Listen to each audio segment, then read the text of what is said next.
Bom dia, pessoal! Como estão? Tudo bem? Vamos lá. O que o dólar tá aprontando? Pessoal, o dólar tá no topo.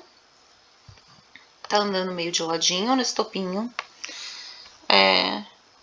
O que pode acontecer, ele subir um pouco mais, só que a gente teria que calcular. Lembra que a gente tem que calcular todos os pivôs, desde o último fundo, todos os pivôs de alta, para entender se ele já foi nos seus alvos. Então, vamos buscar esse aqui na macro. 400% pagou daquele ali, né? Ó, temos um intruso aqui, ó. Quando ele voltar a descer, já tem uma alvo aqui de correção maior. Aqui não foi bem um pivô, tá bem arredondado, presença do comprador bem forte, mas aqui a gente joga pra cá, ó.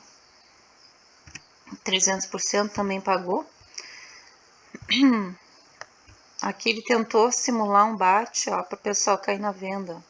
Só que aí no dia 10 ele tchumba, fez um W no fundo, ó, que lindo, perfeito, W de livro. Gente, sexta-feira, vocês pegaram esse Wzinho aqui, olha aqui. Que delícia, né? Foi fantástico esse dia na sexta-feira, né? Olha aqui, ó. Olha o que é essa estrutura aqui, espichada aqui. Ó, a gente joga aqui no fundo do segundo. 100% já pagou. Aqui dentro do preço, a gente não precisa olhar. Aqui um neutro. Aqui teve mais uma coisinha ali, mas pode ser só uma fadiguinha. Vamos olhar aqui. Dos compradores de plantão. Ó, pagou no topo duplo, tentou fazer o 100% dele. Bom, vamos lá. Aqui nós temos já correções, já temos o vendedor. Aqui no fundo.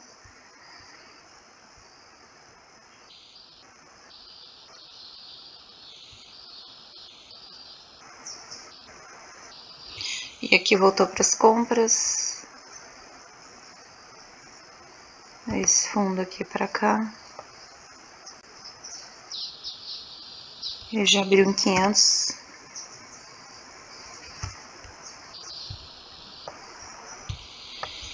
Essas microestruturas pagam muito, vocês não têm noção, por isso que a gente acaba olhando para elas também. Ó, se for considerar isso aqui, ó, o triângulo, né?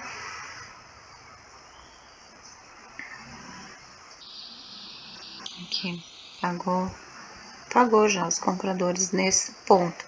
Do fundo até aqui, compradores pagos. Aqui nós temos mais um, ó. O pessoal bota aqui para enganar vocês, ó.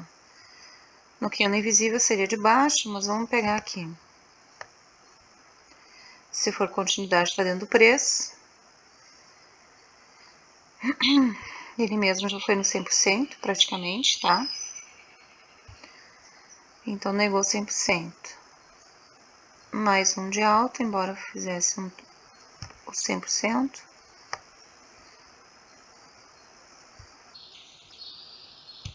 Tá. Tem uma dívidazinha aqui, tá? Temos uma dívidazinha aqui. Até sabe o que eu vou fazer? Eu vou aumentar esse aqui pra cá, ó. Tem uma dívidazinha aqui. Pouca coisa, tá? A maior parte agora é vendedor. Aqui, por exemplo, ó. Tá? Ué, eu peguei errado.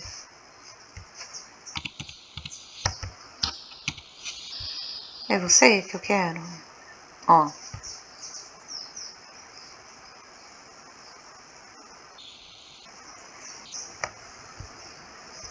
Tá?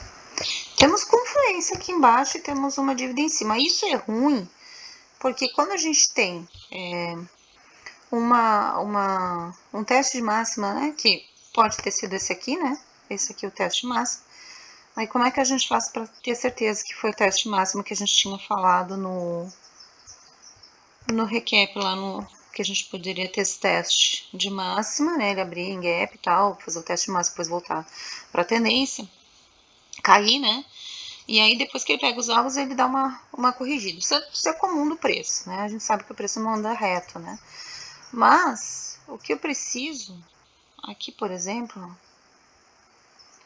se eu for pegar da mínima para máxima, aí a gente vai ter esse movimento aqui. Ele já abre, ó, a próxima região do teste, tá vendo os 80? Ó? Ele já abre e falha o teste. Então, eu posso considerar que aqui teve já uma falha do teste de máximas. Só que ele fecha ainda acima dos 50%. Então, o que eu espero hoje? Se ele abrir no preço, ele vem para rompimento, tá? Observem isso. Então, se ele abre no preço,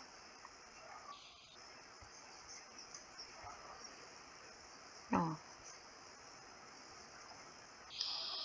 ele tá com uma leve tendência de baixa, tá?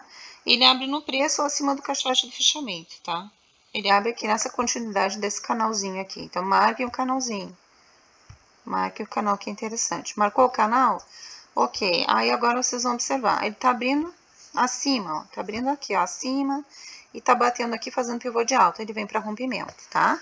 Se ele abre, aqui eu digo que ele abre próximo ao preço, mas o próximo ou ao lado, né? Ou no canal, e perde o canal. Aí ele volta para a tendência dele e vai buscar os alvos aqui do fundo, tá? Então, lembre-se que o primeiro triângulo, a triangulação que o preço faz, sem ser... Porque ele pode fazer aquele movimento também assim, rápido, né? Ó, essa estilingada aqui do lado e ficar andando de lado.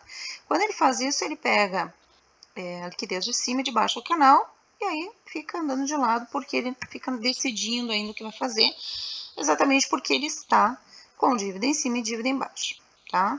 Porém, tem todos esses alvos aqui, conforme a gente está acompanhando. Lembrando que agora ele está andando num topo, né? E que ele pode estar fazendo uma acumulação, nessa lateralização, tá segurando, né, para poder subir mais. É um ponto, ok? No mini índice, ontem a gente sabe que não estava tão correlacionado o mercado entre índice e dólar, até porque, ó, se você olhar, o dólar abre em gap de alta, faz uma triangulação, mostra um pivô de alta, busca o 100% e depois cai. O índice, ele abre em pivô de baixo, mas ele sobe, ó, também. Ele sobe e desce, ó, ele vai subindo e triangulando, ou seja, não teve uma correlação muito clara, né?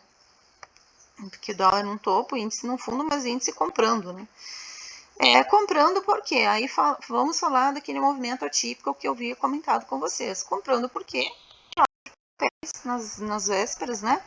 Então, mercado vende o papel antigo na sexta, na segunda fica andando de lado, e aí na terça começa a comprar, tá? Ok, aqui ele ganhou tempo, literalmente. Acumulou. Criou uma região de liquidez, buscou liquidez, fez um sweep, até eu achei que iria fazer essa venda reta, né? Já para fechar gap, mas não, ele esperou para vender na correção de ontem mesmo. Então ele sobe, ele abre em gap de baixa, ele abre com pivô comprador, mas faz um gap de baixa, tentando fechar esse gap aqui, buscando essa relação aqui, porque um inside candle no diário a gente ignora, a gente lembra que a macro é essa aqui, a referência, né? Ele não perde o fundo, mas ele também não ganha o topo, ó. Então, ele ainda está dentro do preço de sexta-feira, tá? Do dia 10. O que ele fez aqui?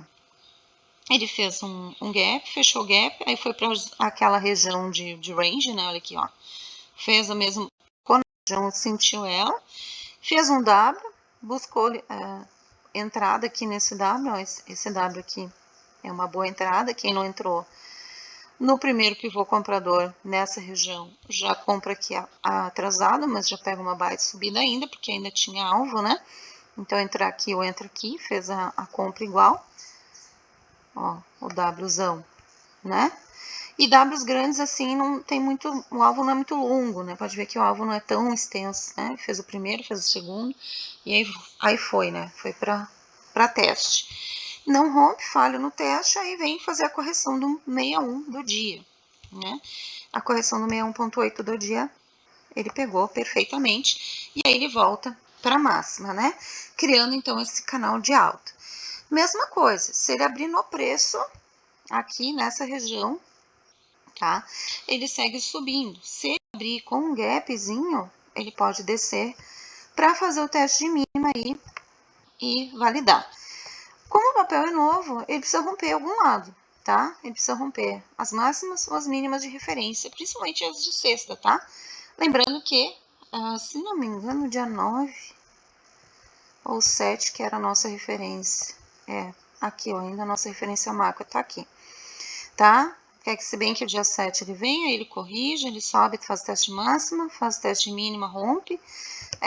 Então ele tá aqui realmente na macro do dia 9 pro dia 10, máxima e mínima, tá? Que o preço tá andando aqui dentro do dia 9 para o dia 10. Então, uma amplitude excelente, é para ter movimentos maiores, mas ele tá nesse range aqui, ó, tá vendo? Esse range, então precisa sair dessa região aqui de briga, ó, é uma região feia, né?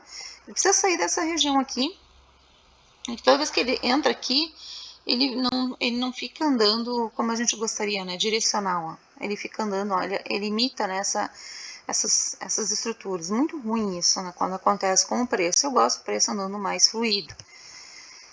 Pode ser uma região também de acumulação? Pode ser também, porque o preço não consegue sair dela, né? Então, ele está acumulando. Aí, tomada de decisão, se ele vai concluir esse fractal comprador, já concluído o vendedor, ou se ele vai mudar, então, e cair um pouco mais para vir para o teste de mínimas, porque ele fez teste de máxima desse dia, teste de máxima desse dia, máxima, né, efetiva 100%, topo duplo, venda, mas aqui ele não vem muito, né, ele já abre aqui, ele até abriu ali, aqui ó, nesse ponto aqui que ele abre, mas ele abrir e voltar, né, ele tem que abrir e voltar. Para o teste seria mais bonito para o trade que está no day trade, né, no intraday. Para quem está no swing, claro que vai se posicionar sempre nas posições de 20, 80 ou nos máximos. Tá bom, pessoal? Então, primeiro candle do dia, a abertura dele, posição de abertura e o primeiro pivô vão dar o caminho. Sucesso a todos, bons trades!